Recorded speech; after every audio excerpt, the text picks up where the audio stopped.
अगर हम male infertility की बात करें तो क्या मेल इनफर्टिलिटी बाय बर्थ होती है? और ऑल्सो एक और सवाल था मेरा, जैसे जब कोई फॉर एग्जांपल एक मेल है, उसने एक बच्चे को ऑलरेडी जन्म दिया हुआ है, आफ्टर एक बच्चे को जन्म देने के बाद भी क्या उनको इनफर्टिलिटी का इशू हो सकता है? हाँ, हो सकता है। काफ़ी बारी जैसे जैसे एज बढ़ती है तो टेस्टिकुलर फंक्शन कम हो जाता है। तो ऐसे भी पेशेंट्स हैं जो लोग अब आजकल with the new technology and everything, बिल्कुल। लोग क्या कर रहे हैं कि जल्दी शादी नहीं करते, they are running behind the career. So 35-40 की एज में वो लोग शादी करते हैं। तो उस कंडीशन में फर्स्ट बच्चा तो उनका हो जाता है because they are 35-36, but second बच्चा दे आर ट्राइंग जब उनकी एज 42-44 हो गई है, तो उस टाइम तक टेस्टिकुलर फंक्शन इतना अच्छा नहीं होता, तो उसकी वजह से काफ़ी बारी इरेक्शन की प्रॉब्लम या इनफर्टिलिटी हो सकती है। बिल्कुल। और डॉक्टर, आपने अभी एज की बात करी, तो ऐसे बहुत से लोग हैं जो अक्सर कंफ्यूज रहते हैं कि राइट टाइम क्या होती है। लाइक अपना अगर कोई इंसान बेबी प्लान कर रहा है तो उसके लिए क्या राइट एज हो सकती है आपके हिसाब से, जो आइडियल एज होती है? Between 25 to 35। 25 to 35। And after 30 बहुत ज़्यादा सीरियस इश्यूज होते हैं।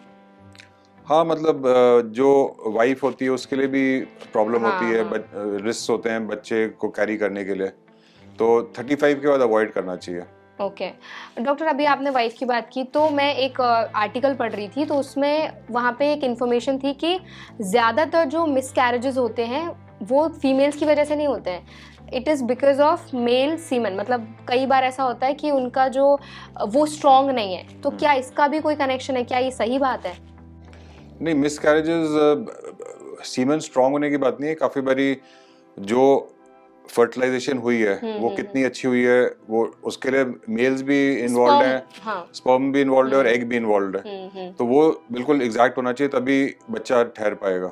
अगर कुछ भी वीक होएगा या मेल सीमेन में स्पर्म वीक होएगा या एग वीक होएगा तो उसमें मिसकैरेज का डर होता है। प्लस जो बहुत कॉमन है, लोग अपनी प्रेगनेंसी में लेडीज ध्यान ही नहीं देती, प्रेगनेंसी चली जा रही है, उनको अपने फ्रेंड्स की पार्टीज में जाना है, फ्रेंड्स की शादियों में जाना है। आई हैव सीन, मेरी वाइफ गायनेकोलॉजिस्ट है, तो उनके पास पेशेंट्स आते हैं, 8-8 महीने वो लोग उनको फॉलो कर रहे हैं, और 9th मंथ में जब बिल्कुल क्रिटिकल है उस टाइम उनके बेस्ट फ्रेंड की शादी हो रही है, तो वो सब कुछ छोड़ के शादी के लिए चले जाते हैं। सो ऐसे 2-3 बारी हुआ है। एक पेशेंट का भी रिसेंटली इसलिए मेरे को याद है बिकॉज वो शादी में उन्होंने ज़्यादा डांस किया, ज़्यादा ड्रिंक किया, उनका मिसकैरेज हो गया। ओके, तो मतलब आपको काफी केयरफुल रहने की बहुत जरूरत है, बोथ द पेरेंट्स, मतलब मेल को भी उतना ही केयरफुल रहना है जितना फीमेल को केयरफुल रहना है। तो अगर हम बात करें डॉक्टर, जैसे हमने बहुत सारे सिम्टम्स की बात की, आपने बताया कि क्या क्या सिम्टम्स हो सकते हैं इनफर्टिलिटी के लिए। अगर यूरिन में कोई, जैसे फॉर एग्जांपल ब्लड आता है या यूरिन के कलर में कोई चेंज देखने को मिलता है, क्या उसका भी हमारी टेस्टिकुलर हेल्थ पर कोई असर पड़ता है? किस चीज़ के सिग्नल्स हो सकते हैं ये? यूरिन में प्रॉब्लम नहीं होती, लेकिन सीमन में प्रॉब्लम हो सकती है। अगर किसी के टेस्टिकुलर हेल्थ ठीक नहीं है तो सीमन ज्यादा पतला होएगा। अच्छा। काफी बारी जो इजैकुलेशन की वॉल्यूम है वो कम होएगी। सो हम लोग जब सीमन टेस्ट करते हैं तो हमेशा देखते हैं कि कम से कम 2 ml सीमन होना चाहिए। कई लोगों का सिर्फ आधा ml सीमन होता है, तो समझ आता है कि सीमन में प्रॉब्लम है। तो सीमन इज वेरी इंपॉर्टेंट, और वो टेस्टिकुलर हेल्थ, क्योंकि जो स्पर्म होता है वो टेस्टिस ही बनाता है जी, और सीमेन के अंदर तो सेमिनल वेसिकल्स के फ्लूइड भी होते हैं, सब कुछ होता है। तो टेस्टिकुलर हेल्थ स्पर्म्स के लिए और सीमेन के लिए बहुत इंपॉर्टेंट है। अभी जैसे आपने टेस्टिस की बात की, तो अक्सर बोलते हैं कि टेस्टिस एग्जामिनेशन भी बहुत इंपॉर्टेंट होता है, तो उसका क्या रोल है और कितनी फ्रिक्वेंसी में करना ये बहुत जरूरी होता है? टेस्टिकुलर एग्जामिनेशन यंग एज में बिटवीन एज ऑफ 18 to 30 करना चाहिए। और वो इसलिए करना चाहिए क्योंकि टेस्टिकुलर ट्यूमर्स बहुत कॉमन है यंग एज में जी। सो अगर आपको टेस्टिस में कोई लंप लग रहा है या कोई नोड्यूल लग रहा है, कोई हार्ड एरिया लग रहा है, तो वो काफी बारी टेस्टिकुलर ट्यूमर हो सकता है, तो इसलिए कहते हैं कि टेस्टिकुलर एग्जामिनेशन करनी चाहिए। और किस तरह से कर सकते हैं अगर सेल्फ एग्जामिनेशन करना है? तो किस तरीके से कर सकते हैं? वो टेस्टिस को फील करना है, और जेंटली फील करना है, ज्यादा तेज दबाओगे तो दर्द होगी। सो और it should feel firm. Firm means कि जैसे आपके ये हाथ का ये वाला पार्ट है इस जैसा, अगर आपको कभी भी ऐसे लग रहा है कोई बोन टाइप लग रहा है, हार्ड एरिया लग रहा है, तो वो दैट इज एब्नॉर्मल। ओके, तो तुरंत ही आपको किसी अच्छे यूरोलॉजिस्ट को दिखाना चाहिए। बिल्कुल। इसके अलावा फिर कई लोगों को वेरिकोसील होता है। वेरिकोसील में जब, जो मैंने बताया था, वेन्स डायलेट हो जाती हैं जी, तो वेन्स डायलेटेशन में काफी बार उनको लगेगा कि जैसे कि कोई वेन्स मूव कर रही हैं, ऐसे फील हो जाता है जी। कई लोगों को टेस्टिस में पानी भर जाता है, हाइड्रोसील कहते हैं, तो वो भी पता चल जाता है एक साइड की टेस्टिस ज्यादा बड़ी, एक साइड की नहीं है। और डॉक्टर जैसे कई बार लोग ये भी बोलते हैं कि अगर किसी को इरेक्टाइल डिसफंक्शन है तो वो व्यक्ति इनफर्टाइल होगा ही, क्या ये नेसेसरी है? नहीं, ये नेसेसरी नहीं है। इनफैक्ट काफ़ी मेरे पेशेंट्स जब कहीं और से आते हैं तो मैं देखता हूँ उन्होंने इरेक्टाइल डिसफंक्शन जब के टेस्ट तो सारे करे हुए हैं, उनका डॉक्टर ने रैंडमली सीमेन टेस्ट भी कराया हुआ है जी। तो सीमेन टेस्ट कराने का, अगर उनको प्योर इरेक्टाइल डिसफंक्शन है, बच्चा करने में कोई प्रॉब्लम है, तो सीमेन एनालिसिस करने की कोई ज़रूरत नहीं होती है। तो आपका जो क्वेश्चन था कि इरेक्टाइल डिसफंक्शन से इनफर्टिलिटी हमेशा होता है, हाँ। हमेशा नहीं होता, बट ये कि अगर किसी को इरेक्शन की प्रॉब्लम है तो वो आगे सेक्स ही नहीं कर पाएगा जी। तो अगर सेक्स नहीं कर पाएगा तो फिर बच्चा नहीं होगा, सिर्फ इतना ही रिलेशनशिप है जी। बाकी इनफर्टिलिटी का नंबर 1 रिलेशनशिप स्पर्म क्वालिटी से है और किसी से नहीं है, और किसी से नहीं है। अक्सर जब हम बात करते हैं इरेक्टाइल डिसफंक्शन की तो रिलेशनशिप्स, अभी आपने साइकोलॉजिकल फैक्टर्स की भी बात की कि आपको अपने पार्टनर के साथ भी इन्वॉल्व होना बहुत ज़रूरी है। तो अगर किसी को इरेक्टाइल डिसफंक्शन है तो रिलेशनशिप्स पे क्या असर पड़ता है? क्या आपके पास कुछ पेशेंट्स आई एम श्योर बहुत अलग अलग तरह के आते होंगे, अपने एक्सपीरियंसेस आपके साथ शेयर करते होंगे, कुछ केस स्टडीज़ अगर आप हमें और हमारी ऑडियंस के साथ शेयर करना चाहें जो आपको थोड़े क्रिटिकल रहे हैं आपके करियर में, तो वो बहुत अच्छा होगा। सो क्रिटिकल काफ़ी सारे पेशेंट्स हैं ऐसे, लाइक एक बारी एक कपल आया था, यंग कपल जी, और ज़्यादातर जब ऐसे पेशेंट्स आते हैं तो वाइफ्स आर मोर अग्रेसिव। वो आके बोलती हैं, हस्बैंड ऐसे बैठा होता है कि जब से हमारी शादी हुई है सेक्स ही नहीं हो पाया हमारा, तो काफ़ी अनसेटिस्फाइड होते हैं पार्टनर्स जी। तो एक तो ये सिनेरियो आता है यंग एज में, और दूसरी चीज़ ये टैबू भी है, लड़कियाँ घर छोड़ के चली जाती हैं, सो शादियां ब्रेक होती हैं। मेरे पास काफ़ी ऐसे पेशेंट्स आते हैं जिनकी ऑलरेडी शादी टूट चुकी है और वो अब दूसरी शादी करने वाले हैं, that's why they come for treatment. Okay, so काफ़ी ज़्यादा मतलब घर टूट जाते हैं इससे। There are some patients who call me कि मेरे को इतनी प्रॉब्लम हो रही है मैं सुसाइड कर दूंगा। तो मतलब इतना मेंटल ट्रॉमा होता है कि एक बेसिक रिक्वायरमेंट है जो एक मेल और फीमेल में होती है और वो लोग नहीं कर पा रहे, तो डेफिनेटली बहुत साइकोलॉजिकल ट्रॉमा होता है पेशेंट्स को। बहुत बड़ी प्रॉब्लम है, एंड इस प्रॉब्लम में अगर आपके पार्टनर का सपोर्ट आपको मिलता है वो बहुत ज़्यादा ही इम्पॉर्टेंट होता है। अगर आप हमारी ऑडियंस को, जो अभी जिन लोगों को ऐसा प्रॉब्लम है या इनके जो पार्टनर्स हैं, अगर उनको आप कोई एडवाइस देना चाहें, कुछ सजेशन देना चाहें कि ऐसे टाइम पे आपको अपने पार्टनर को किस तरह से ट्रीट करना है, क्या क्या चीज़ें हैं जो आप उनके लिए कर सकते हैं, अगर कुछ एडवाइस देना चाहें तो एक तो जो हम पहले बात करते उसी से मेरे को एक और चीज़ याद है कि एक और चीज़ होती है कि जब हस्बैंड अपनी वाइफ से इंटरकोर्स नहीं करता तो उनको सपोर्ट करने की जगह लेडीज को लगता है कि इनका कहीं और अफेयर होएगा, इसलिए वो इंटरेस्टेड नहीं है मेरे में। ये बहुत कॉमन है सर, बहुत कॉमन है। तो ये बहुत इंपॉर्टेंट चीज़ है कि आपको समझना चाहिए। आप एक साथ डॉक्टर के पास जाओ, उनसे समझो, उनसे बात करो कि ये प्रॉब्लम हो रही है, और वो लोग आपको बताएंगे इसके ट्रीटमेंट्स क्या हैं, और आप एक साथ एक दूसरे के सपोर्ट के साथ ये ट्रीटमेंट करेंगे तो फिर दोनों खुश रहेंगे। अगर आप बिल्कुल अपने पार्टनर को, जिसको इरेक्शन की प्रॉब्लम है, उसको छोड़ के चले जाएंगे तो उसके लिए भी अकेले इस चीज़ को हैंडल करना बहुत मुश्किल होता है जी। तो डेफिनेटली उनको सपोर्टिव रहना चाहिए, क्योंकि ये भी एक रियल प्रॉब्लम है, ये एक डिजीज़ है। ऐसा नहीं है कि ये अब हो गई है, अब आपका हस्बैंड आपसे इंटरेस्टेड नहीं है इसलिए ऐसे नहीं कर पा रहा। ये एक प्रॉब्लम है जो क्योरेबल है, और ये रियल प्रॉब्लम है। ऐसा नहीं है कि हस्बैंड अपने मन से बना रहा है जी। मतलब इस चीज़ को एड्रेस करना बहुत ज़्यादा ज़रूरी है। एंड आई एम श्योर हमारी सोसाइटी में ऐसे बहुत से लोग हैं, जैसे कि मैंने पहले भी बताया, कि वो कॉन्फिडेंट फील नहीं करते हैं इन टॉपिक्स पे बात करें, क्योंकि बहुत ज़्यादा सेंसिटिव टॉपिक्स होते हैं। लेकिन आई एम श्योर आज जो भी आप इन्फॉर्मेशन हमारी ऑडियंस को दे रहे हैं उनको काफ़ी ज़्यादा हेल्पफुल लग रही होगी। इसके साथ ही मैं आपसे एक चीज़ और जानना चाहूँगी, जब हम लाइफस्टाइल की बात करते हैं तो क्या लाइफस्टाइल का भी हमारी, फॉर एग्जाम्पल जैसे आपने अल्कोहल की भी बात की थी कि अगर आप सिगरेट ज़्यादा पीते हैं या अल्कोहल कंजम्पशन आपका ज़्यादा है तो असर पड़ सकता है।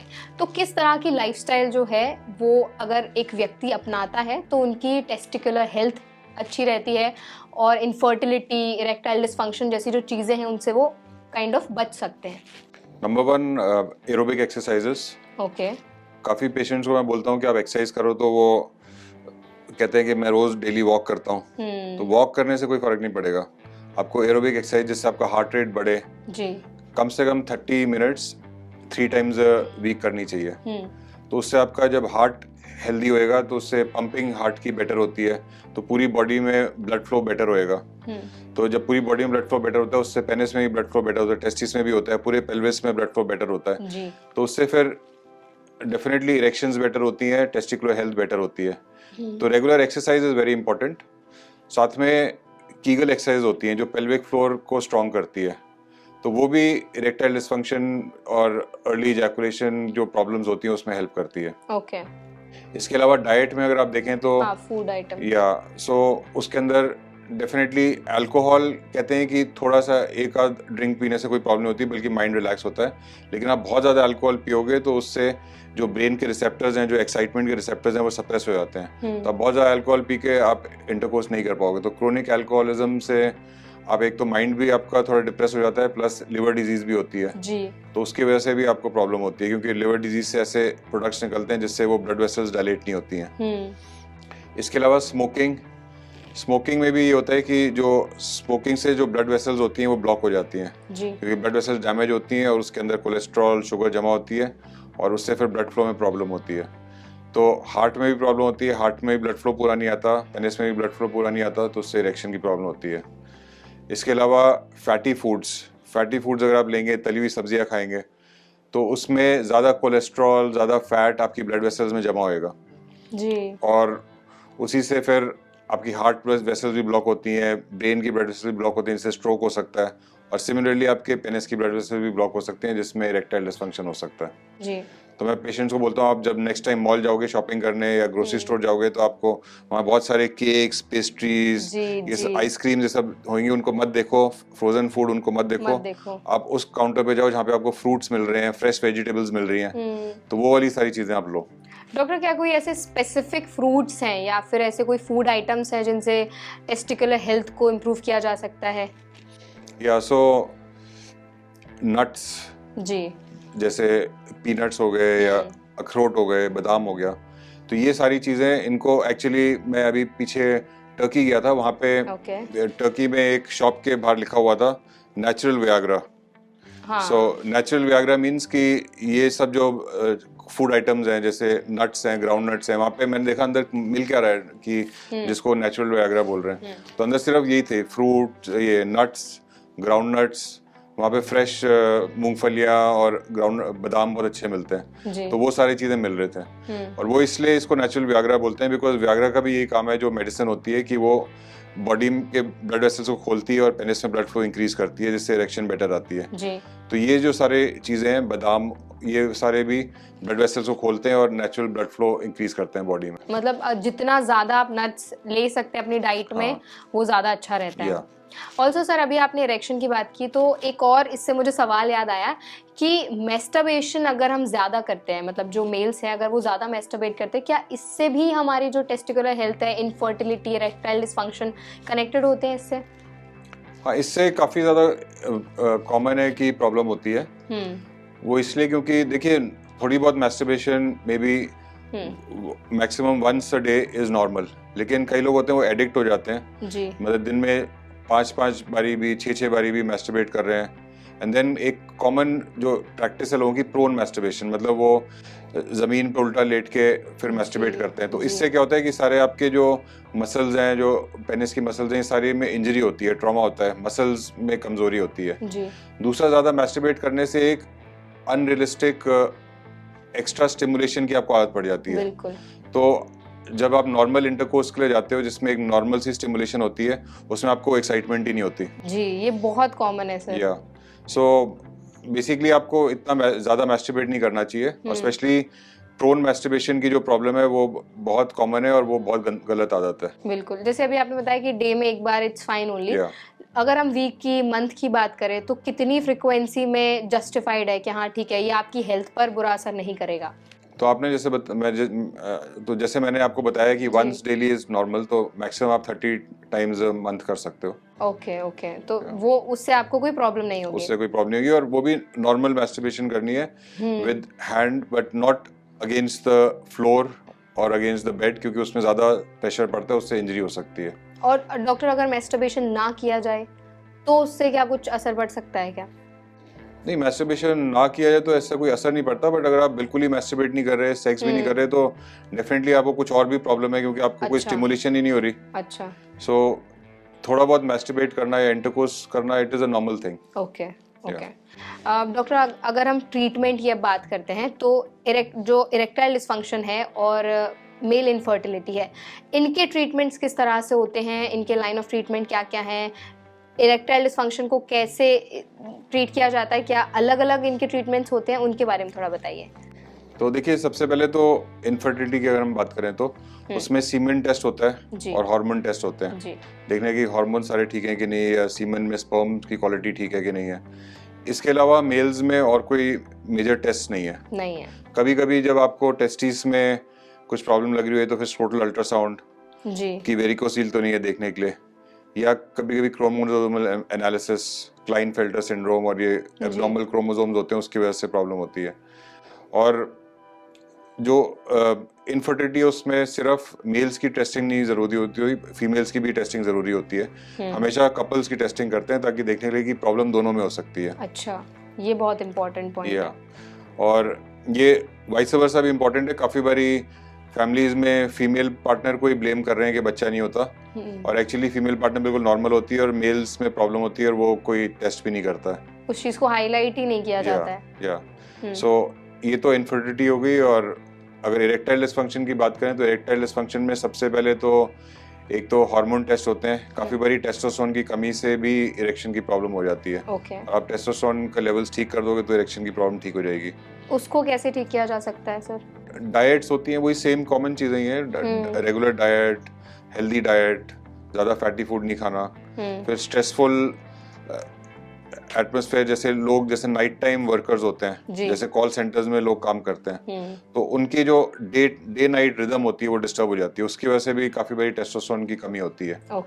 मतलब देखा गया है कि जो लोग रेगुलरली 8 घंटे सोते हैं और स्पेशली अंधेरे वाले कमरे में सोते हैं और कम से कम डीप स्लीप 4-5 घंटे होती है, उन्हीं के टेस्टोस्टेरोन लेवल्स नॉर्मल होते हैं। अच्छा। और ये जो कॉल सेंटर्स में जो रात को काम कर रहे हैं और दिन में सोते हैं, उनको कभी वो नाइट में अंधेरे में सोने की आदत ही नहीं होती, तो उससे उनके पूरे सिस्टम बिगड़ जाता है। अच्छा। और उससे टेस्टोस्टेरोन की भी कमी हो सकती है। इसके अलावा अगर अल्कोहल पीते हैं तो अल्कोहल में वोडका पीने से टेस्टोस्टेरोन में प्रॉब्लम नहीं होती, लेकिन जो बियर हम लोग काफी बारी पीते हैं उसमें बियर का फ्लेवर लाने के लिए हॉप्स डालते हैं। जो हॉप्स होता है वो टेस्टोस्टेरोन को कम करता है। अच्छा। तो अगर किसी का टेस्टोस्टेरोन कम है तो उसको बियर अवॉइड करके वोडका लेनी चाहिए। सो ये एक इंटरेस्टिंग पॉइंट है। सो पहली बात तो यही टेस्टोस्टेरोन की कमी की वजह से। दूसरा टेस्ट होता है पेनिस का अल्ट्रासाउंड होता है, पेनाइल डॉपलर टेस्ट।